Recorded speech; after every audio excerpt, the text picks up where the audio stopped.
12th province to be turned over. Artifacts reflecting a broad sweep of Virginia's history have been put on display for the first time. Archaeologists dug up thousands of relics at Battersea Villa. That's the home of Colonel John Bannister, Petersburg's first mayor and one of America's founding fathers. Nicole Bell has more on the discovery. Battersea Villa is a Virginia landmark. In 1767, Colonel John Bannister built this home on the property.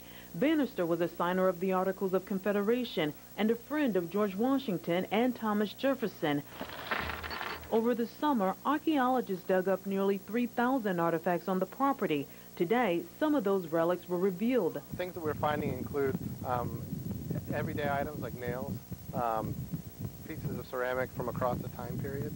Josh Duncan says this button could be one of the biggest finds. It possibly represents Revolutionary War activity on the property. If this is real, it lets us know that there were people present here during that time period, and it lets us know the soldiers were actually on the ground.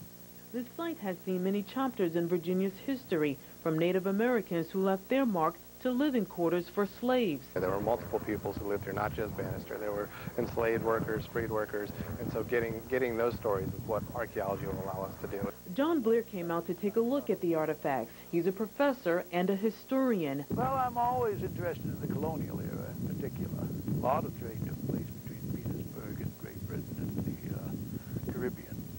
So I imagine some of these items represent a portion of that trade.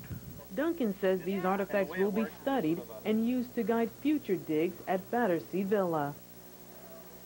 Archaeologists dug more than 500 holes to find those artifacts. The items have been held at a lab in Glen Allen, and as Nicole just mentioned, additional digs are expected to take place at Battersea.